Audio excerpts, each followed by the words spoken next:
Welcome, everyone, to the Crazy Canuck Truckin' Podcast. I am one of your co-hosts. I am the Size Matters Dakotan, Bridget, and my co-host is... David, Crazy Canuck Dave. Good to see you again, Bridget. How are things going in sunny North Dakota? Actually sunny for a change, so I'd say that's pretty awesome. Just thanks to everyone for listening right now. We are thrilled to have you here. If you would like to follow along with us, you can certainly subscribe where you get your podcast to Crazy Canuck Truckin'. And for anything that you'd like to reach out to us via social media, sending emails and questions, you can do that. crazycanucktruckin.com is a great spot to start. So, David, we have a guest today. Any guesses as to who he is or what might be going on? You were just saying that people should contact us or send us an email, and our listener today, our interviewee, he found us through Kendra Fisher's podcast, and he sent us an email, and so today we have him on our podcast. So it works if you send emails to us. We do get through to you. So why don't you introduce him, Size Matters, and tell everybody who we have here. Well, folks, I would like to introduce you to a gentleman by the name of DuWayne Wilson. And DuWayne and I haven't met until just tonight as we started to record, but we have a lot of things in common. We're in states that are adjacent to each other. He's coming to us from Scobie, Montana. He is a lifelong Montanan. He is a Bobcats fan over there in Montana, which goes great with my NDSU stuff on the wall behind me. I'm sure we'll have some football comparisons before too long. And the reason we wanted to talk to DuWayne was we had a great opportunity to visit with Kendra in one of our previous episodes. And he then became not only a part of our discussion through his recovery and the things that Kendra was able to do for him as an on-farm occupational therapist, or at least her development into one. But DuWayne's story that he did with Kendra was just awesome in where his road has taken him. What started out for him on his own place in Montana, his road through Craig Hospital in Denver, to his recovery today. And as we talk about people and the amazing things that they do, DuWayne certainly comes to mind. So, DuWayne, what did I miss? Fill in the blanks on who you are. I don't know. I'm an almost Canadian too, so I'm 13 miles from Canada. Actually, yes. Both of my grandparents on my dad's side, they were actually Canadians. They came from Canada. My grandpa was born. He never knew if he was born in North Dakota or Canada. So after he moved down here and homesteaded in 1909, he for years never dared go back up to Canada because he didn't know if he was an American citizen or a Canadian citizen.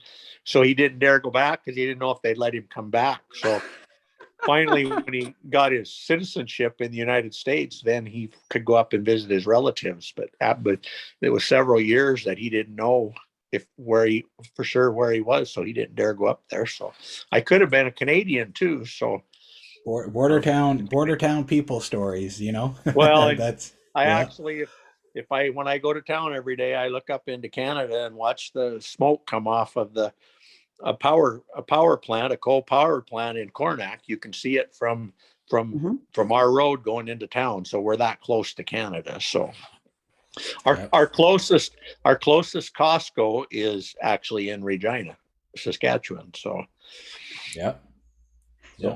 so we don't go there, but I mean often. But we haven't been able to go there for 2 years hardly. So. Right. Yeah. That's where I've been up there a couple times getting agricultural parts, driving up there to Regina to go to. They've got a couple depots for both John Deere and Case International have big depots there, so we go get parts sometimes. So you're a, what do we call you? A farmer, rancher? Primarily rancher. We were farmers. We were always farmers and ranchers, kind of a combination. But when I got injured, we had concentrated more in moving into the cattle. And then when I got hurt, we decided that with the equipment we had and some of that if we didn't know where my limitations would be, so we leased out what our farmland is, and we're run just about exclusively cattle now. And then we lease out the farmland and so we don't do a lot. We get some millet and hay, barley and that kind of stuff seeded, but but primarily we're ranch family. Cattle. So produce. when you say that, who's involved in your operation? Because Well, my it's wife not and just I, you.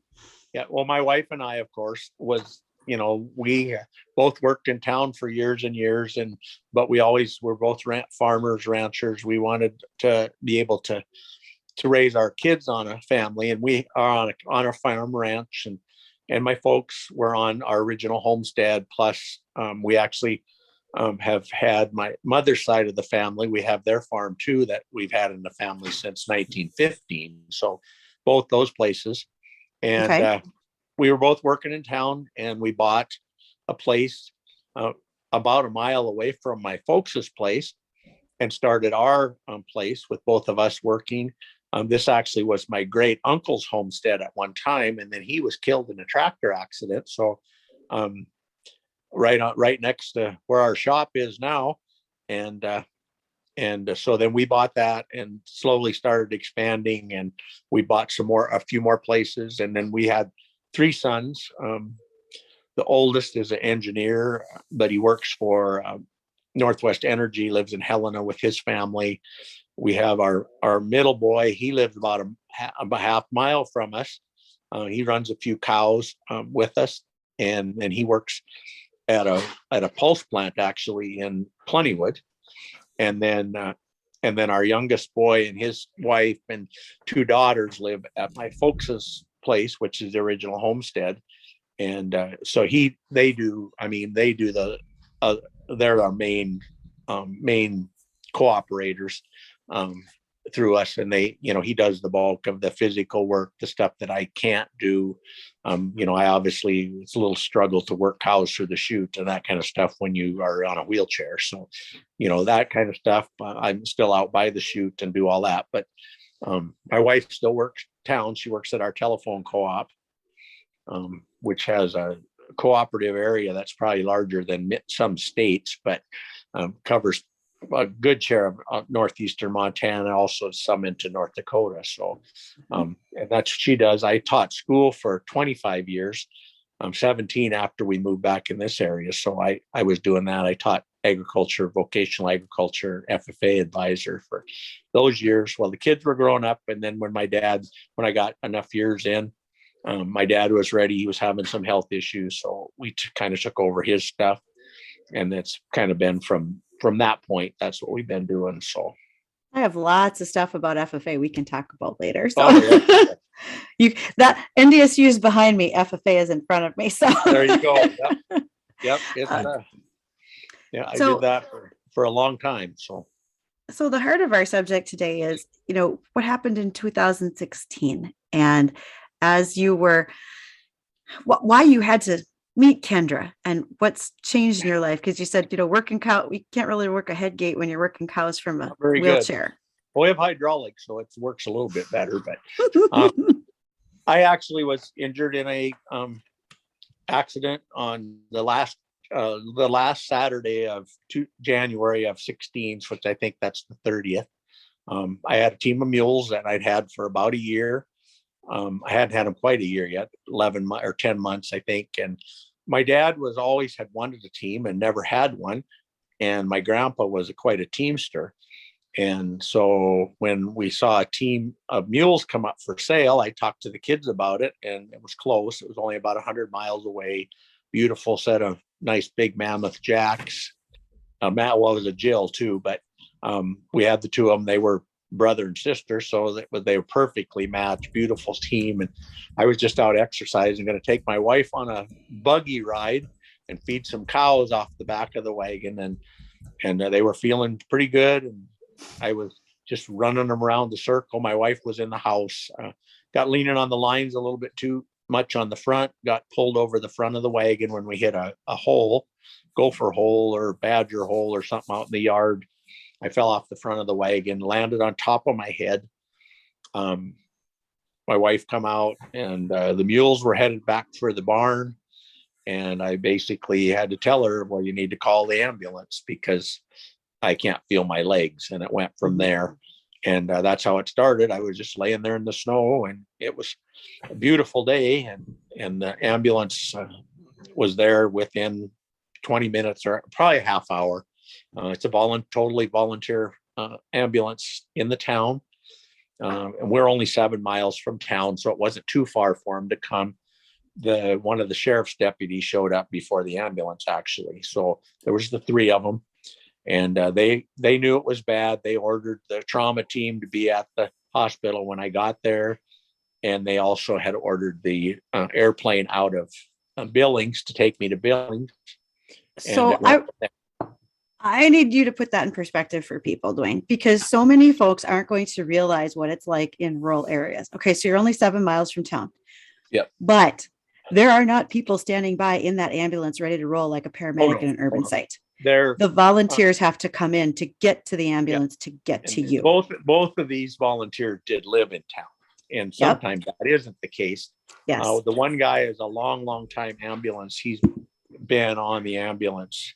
He was in the military. I think he was a first responder in the Air Force. Then he moved here, was a grocery store owner for 30 years, I think, retired from that. And he's basically been managing the ambulance since then. So he's got the longest experience probably of anybody, which fortunately he was on call that day. And then another young lady, she's a few years younger than me, was the other person on the ambulance. But yeah, they were fairly close to town.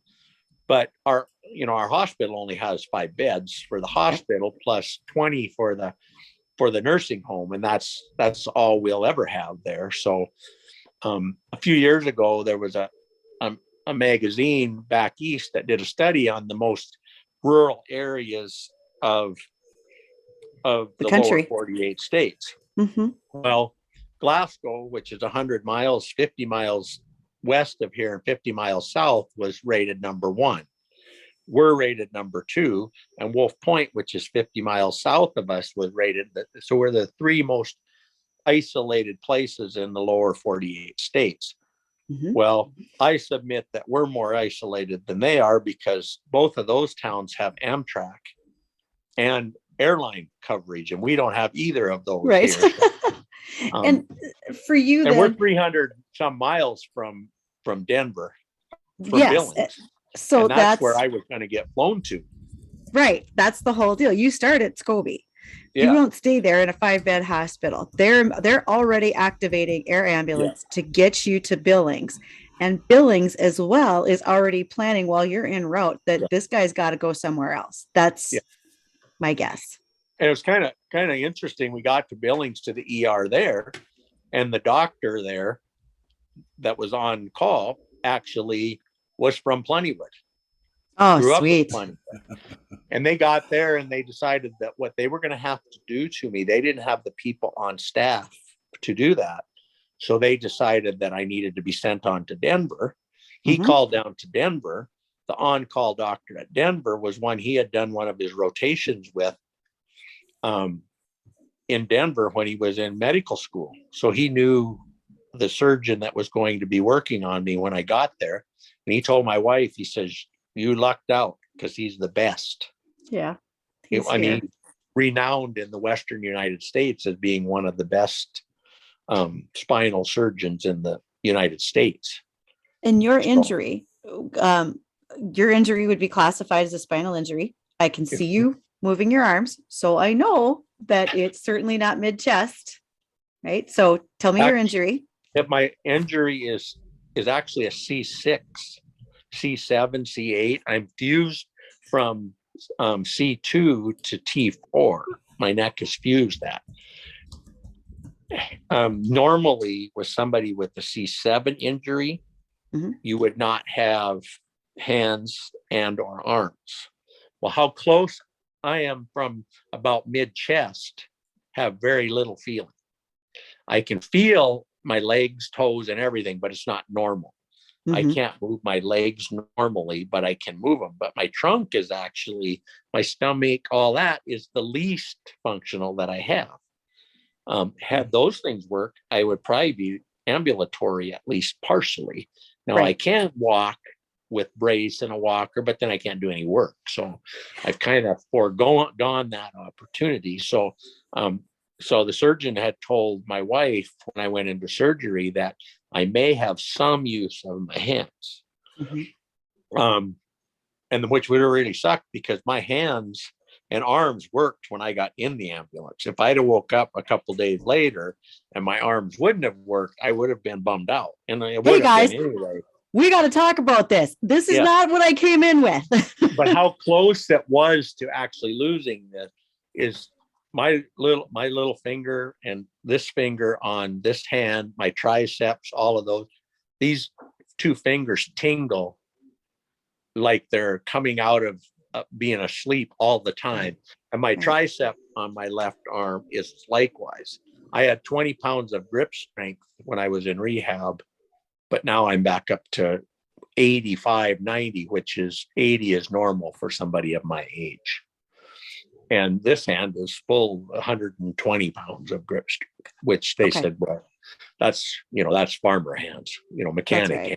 But, and so I ended up in Denver, did the surgery, the fusion there. I was in ICU for about 2.5 weeks and then got transferred to one of the things when the surgeon came in, he had questions for me. And of course I was ventilated or had a trach in my neck. So you can still see it there somewhere, but I couldn't talk. So I asked for a piece of paper and I was writing answers to the question. And the surgeon said, he didn't expect me to be writing. Right. And he said, you are very blessed. He said, he didn't expect that. But one of the first things when I was just coming to, I got to ask for a piece of paper for my wife because I couldn't communicate with her. And I wrote Craig Hospital on a piece of paper.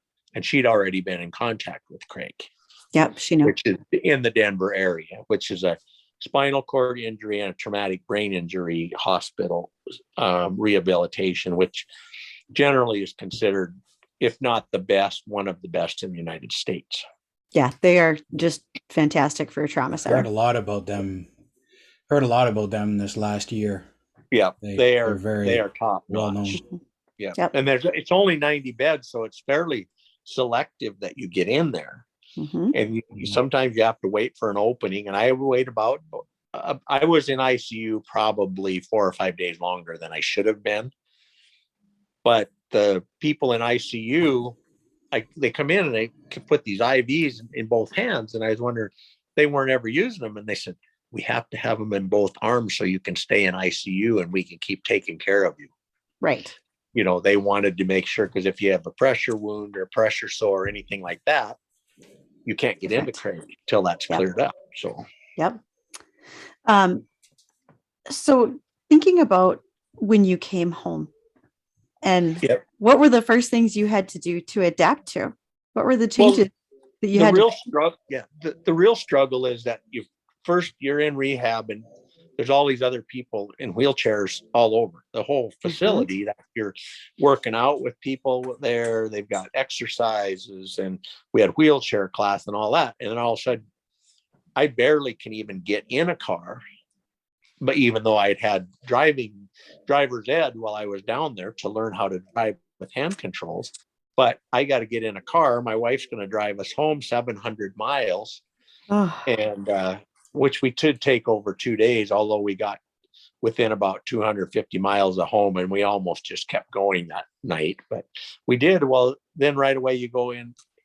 First thing we do is get in a motel after I could barely get. And then we come in, and if you're in a motel, you know how high the beds are. Well, then all of a sudden, the first thing I have to do is try and get in that bed. And I really didn't have my techniques to do that. Well, it's a piece of cake now, but back then it was a struggle. And it was like, I don't know. And then the next morning I was having trouble with my blood pressure crashing still at that time. So how long post-accident are we here? What's the timeline here again? It was the 13th of April or 14th of April that we got home. So 2.5 months, basically 3 months. Wow. 2.5 months I was in rehab they schedule you for 3 months when you go in. And I had passed everything they thought I needed to know to go home in 2 months. I was an overachiever, which they told me that you're nuts to do that because, if you try, it's supposed to do something 5 times, I'd do it 10 times, And finally they told me, knock it off because your last 5 aren't any good anyway, and all you're doing is practicing bad technique. Well, and it was like practice Yeah. doesn't always make perfect, it makes permanent. Yeah. So if you do it wrong, you're doing it wrong 5 times. You might have done it right 2 times, and the other 8 times you were doing it wrong. And so then your blood pressure crashes, and my wife and I just about pass out while I'm in the bathroom. And it's like, and my wife is like, this is what we have for the next, because the nurses had been taking care of me and the CNAs, and she hadn't even spent a night alone with me. Yep. Try to figure out how to help you. But then we got home. We actually had all the carpet taken out of our house and had hardwood floors in, but they weren't done yet.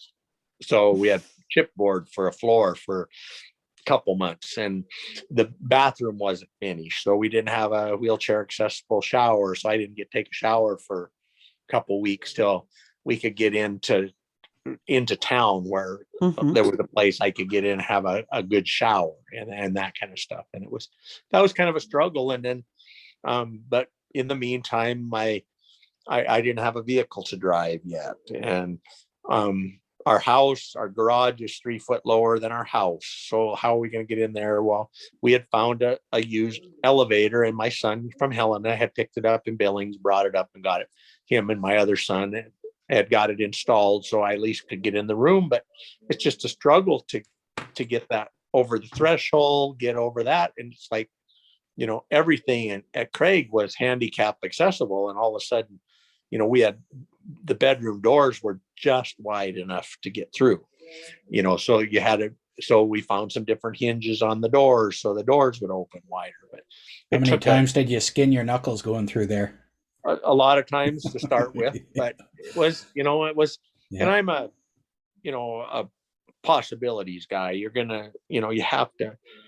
I decided when I was in rehab that I wasn't going to make everybody else miserable. And if to do that, I couldn't be miserable either. So, it was kind of to drive. And so we had a vehicle that we ordered when I was still at Craig. It was about a month I was home, not able to drive or anything. And the first big thing that I got to do was to be able to go out and get in that pickup.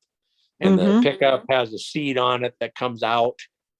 Sets right next to your wheelchair. You just slide over onto that and press a button, and it lifts you back up and behind the seat. And all of a sudden I could drive. And the kids bought me a new rifle with a scope on it, and I could go shoot gophers. And, it became something normal. And I remember the first time we went to see our kids, and I had this pickup, and we're driving to Helena to go see the kids. And she said, "This is the most normal thing that we've done." I was driving, she was riding along in the vehicle and crochet. And it was like, that's what we did. That's just how we traveled. And now, traveling is, we drive. Well, I bought this pickup brand new, and it's got 93,000 miles on it.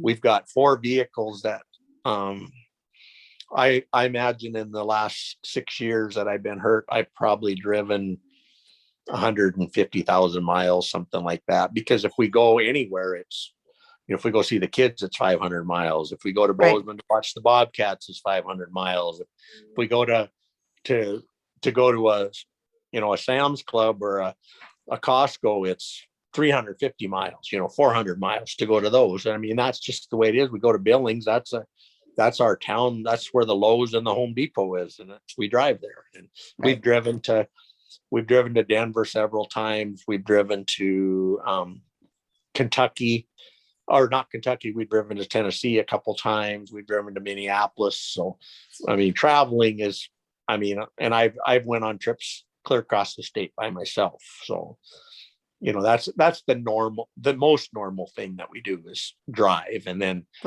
and over time, then we figured out, the struggle was to start. The first time I went to get in a tractor, we needed to do something.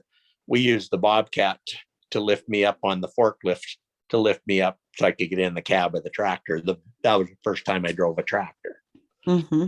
So we've progressed a little bit beyond that now, but, and over time you learn tricks to do things, that, and that's, something that, I just did something a couple days ago and I was like, well, I couldn't have done that 5 years ago, 4 years ago. I couldn't have done it. It was just because But you figured it out.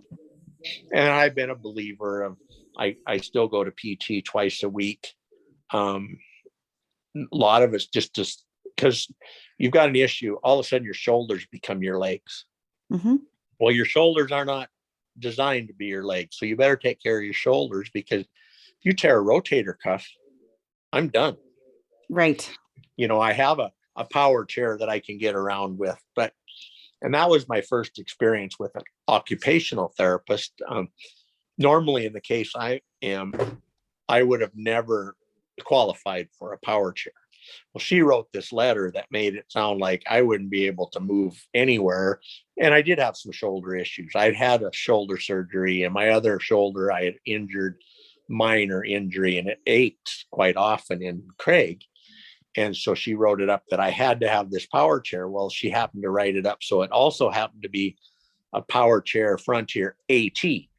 Mm-hmm. Well, AT stands for all terrain. Terrain. Yep. So you could get around better outside. And so out in the yard, but our driveway coming out of our house, I couldn't leave the house with a manual chair. Mm-hmm. I might be able to get out, but I'd never get back in. It's too steep. Well, I can get on that AT chair and I go all over the farm. I fix fence on it. I go everywhere with that. Well, that was an occupational therapist.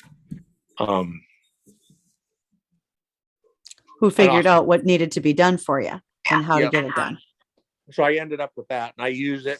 I use the heck out of it, and it's a good piece of equipment for you. And since then I've also got a track chair too, which makes it for mud and that kind of stuff. So yeah, when we were emailing back and forth this morning, then you were, or yesterday or something, you're going out to check heifers with the track chair. At 2:30 this morning, I answered your email, so I sent you an email. Yeah. So I got a bit of an off the wall question, because one of our favorite people, Jason Hansen, he when he was in a bad crash near Plentywood, then he came home. He had a little bell that he'd ring if he needed something, and that bell didn't work very long before his wife threatened to put it different places. Yeah, and I would have never, even if I'd had a bell, I'd have never rang it. So you knew right smart from man. Yeah, I knew. I was smart enough. Maybe we should get you to talk to Jason and get him. Well, maybe. I don't know that I've ever met him. So you probably haven't. But the good news is Jason learned very quickly. He's fairly good on the uptake. Yeah. Mm-hmm. Well, I I can get in and out of beds myself and all that kind of stuff. So I don't need a lot of assistance. Sometimes it's reaching stuff, or the washer and dryer are downstairs. So that's a win-win situation for me, because then I don't have to wash clothes. So, and I washed clothes a few times before I got hurt, and I was pretty much banned from the wash machine anyway. So this really, you haven't lost out there at all. In fact, I'd say at this point your wife is winning just to keep you out of there. Yeah, it's kind of like when in rehab they were going through all the kitchen stuff and doing all that. And I said, we're wasting our time. And they said, well, why? And I said, I'm banned from the kitchen too. So I get to use the microwave. Well, there's something, Yeah. So go ahead, David. You have a quite a positive outlook on life.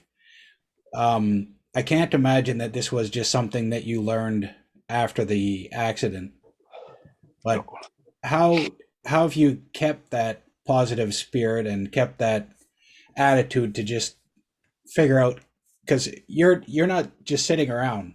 Well, you kind of are, but you're out there doing things. Yeah. Sorry, Bridget. I've always been an active person anyway. I mean, and I stayed involved in the community. The community, basically, I was on our credit union board, and I said, I can get off. I said, no, you're not getting off our board. You're still a member of our board. And so I stayed on that. I've been on our church council, and the community was part of it. They said, you will be a part of this. And, we're fortunate, because we had excellent insurance. So I got to go to a great rehab. So, there was a lot of positive things going on there, and I'm just not I'm not happy to sit around. I mean, I not had my arms, and I hope I would still been real positive, but it would have been a lot harder. But at least I could, and I only, at the time I got hurt, I only had one grandkid, his grandson. Well, now since then I wanted to be there, and now I've still, now I've got 5 grandchildren, and and it's awesome that I'm Papa, and they're in my lap and all that. So that's I don't want to be the Papa in the wheelchair. I want to just be Papa, and especially my granddaughters that are here close, especially the 3-year-old. I'm just she's my best bud. And, that's just who you are. Yeah, and I just they don't know any different. Even the oldest, he doesn't remember me any other way either. So, and and I just, one of my best friends from college, we stopped to see him a couple of years after I got hurt, and he said, how did you do this? He said, for whatever reason that I wasn't bragging, but I just felt like I was uniquely qualified for this. And even in rehab, I had got, I had a CNA come over to my table one day at lunch on a Saturday, and she said, there's a young man over here that just got here. Can you come visit with him? He was a bull rider that had got hurt riding bulls, and figured you can visit with him and you have something in common with him. So I didn't know this other CNA, and she had seen me, and she said, you need to go visit with this. Well, and there was a young man that was from North Dakota also that got hurt, and him and I got to be friends, and it was like, but he was really struggling at the beginning. Well, now we text and talk back and forth all the time, and his mom would come, and he'd been a football player, he was an FFA member, and we just hit it off right away. And I know there was a young lady we had basically nothing in common other than we were in a wheelchair. And when I went to leave the night before we left, she said, well, you can't leave.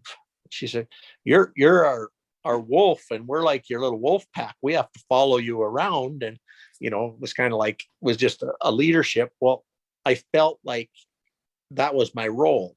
It just that I needed to be a positive to the other people that were there. And, and I don't know if it's how I was raised. I think that was part of it, but I was also just, I just felt like I needed to. And that's actually how I ended up working with Kendra is, she was doing in her actually OT classes, and she had reached out to a friend, a mutual friend, and said, well, I'm looking for these people that are using OTs and who can you recommend? And right away, this young lady named Kat, she said, well, you need to reach out to DuWayne in Scobie. Well, it so happened that she knew my son.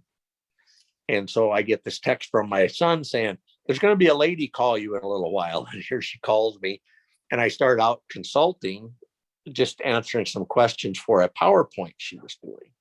Well, then when she gravitated into making this cutting fences program, she put me on as a consultant, and I've worked with her a lot on that. Well, now she's done some of this, and now she's actually working with me, helping me maybe get some adaptive equipment that I've never had before. Sure. And kind of a turnaround. And I've actually only met her once in person, but I talked to her or text her 3-4 times a week. But I've met her exactly once. We went out to supper with her fiance and her in Billings one night, and that's the only time we've met. Well, I'll tell you this much. It's a very small world, because it just so happens her fiance's uncle is a crop consultant of mine over here in North Dakota. So, well, he is also a crop consultant. That's what he does. Yeah. Yep. I know who he is. So, I mean, Kendra's brother, Size Matters knows Kendra's brother. Yeah. Her brother was one of my interns once. Oh, okay. Sure. Yeah. Wow. And it is, I always said, we always say, or I always say Montana is a small town with really long streets. Pretty much. Because, it doesn't make she grew up in a little town called Geraldine. My high school industrial arts teacher was from Geraldine, right. So she knows that family. So DuWayne, thinking ahead, whether it was before or after your accident, what's your favorite road trip been? I was thinking of that when Dave mentioned it to me on email, and I thought, probably the most epic one, we were in college. And Uh-oh. so there was, that was in itself. And we decided on Memorial Day weekend, we were going to go to through Yellowstone Park. I went to school in Bozeman, went through Yellowstone Park, and there was 6 of us going to go in one car, and there was 4 in this pickup, which was going to be crowded. And the pickup was going to take the tents and tents. And we were going to take the car. Well, the people in the pickup, they had a family member that lived in Livingston on the way, and they said, we're going to take off early, but we'll run into you in Yellowstone Park. So they so they took off ahead of us. It was before cell phones, before any communication like that. So we start into Yellowstone Park. Well, the young lady who was driving the car had asked her parents if she could take the car to go on this trip, and they told her no. So she'd drive in the car. So we're in Yellowstone Park going like crazy trying to catch this pickup. And they were going slow. Well, somewhere in the mid-time, we had got ahead of them, and they were waiting for us. We were supposed to meet them somewhere in the park. Never did. Well, so we stop and start to check out the sights of the park. Well, first thing this young lady does, she backs out her car and gets in an accident. Well, she's supposedly not supposed to take this vehicle. Well, so that's first thing that happened. Well, so we kept driving, got to Jackson Hole, went and saw the sights at Jackson Hole and did all kinds of stuff, and never did run into these people with the tents. And so we decide, well, we're going to go find a place to sleep. So we're 6 of us in a car. We drive out find a campground and just decide. So we spend, and about the time we get to the campground, it starts snowing. So it's snowing. So we end up, the 6 of us basically spent the night sleeping in the car because we didn't have a tent. And with the car running, we make it till daylight or whatever and go back to Jackson Hole to look for these people. We never find them in Jackson Hole. We decided to go back to Bozeman. So we get back to the south entrance to Yellowstone Park, and it was snowing, so it was closed. So we find out we have to go clear back around through Idaho to get back to Bozeman. So we get into Idaho, and a friend of mine, he decides to drive the car, and he's driving along pretty fast. And I said, I think Ward, you're going a little bit too fast. And about then, we said, we got all these drifts we got to get through. I said, not this fast. And all of a sudden he starts to fishtail. And I said, Ward, I think you bit it. And sure enough, he does. Driving the ditch. And there's one tree in 200 miles in the road ditch. We hit the tree with the side of the car. So now we have a dent on the other side of the car. So, and then we're stuck in the road ditch. So he goes walking down in a blizzard. Well, this pickup comes along with a farmer. He pulls us out, and they drive down the road and pick Ward back up. We make it into Idaho, and we finally decide. I said, we make it back to Bozeman. Oh, we're gonna stay here. So we get the last motel room in all of this place in Idaho, and end up spending the night there, and then go home. And of course, then the girl's got to call her dad and say that she wrecked the car not once but twice. We find out that the people that they were in Jackson Hole, but they'd rented a motel room and stayed in the motel room in Jackson Hole, nice and warm that whole night before, and that was our epic trip. So you do good work. oh yeah, but at least I wasn't driving on any of that. So oh, DuWayne, this has been a wild ride of good stories and fun, and your attitude prevails through it all. The fact that this is where you're at, and you're just going to make it better every day. And I see you doing that. So thank you for taking the time to be with us.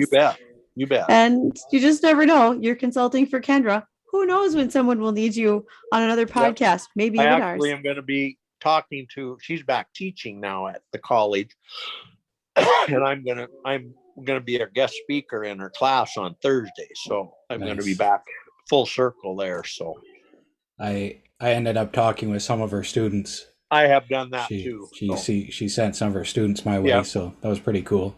I'm going to talk some really good students. Yeah, I'm going to talk to the whole class on Nice. Thursday, so that'll be interesting. So Nice. So thank you very much, DuWayne. Really You bet. appreciate you coming on, and love hearing your positive attitude, and get up and get going and just do things, and see the good in everything that you've done. That's really amazing, and thank you for contacting us. you bet. And just a reminder to other people, you want to be featured on the show as well, you contact us or give us some ideas. Leave us 5-star ratings on whatever platform you're listening on, and thank you for following along. It's been a good ride. Well, it's fun to meet you guys, and hopefully we can keep in touch. Please do. Yeah, we will. Thank you. We'll stay in touch. All right. Y'all have a fabulous evening. Thank you. All right.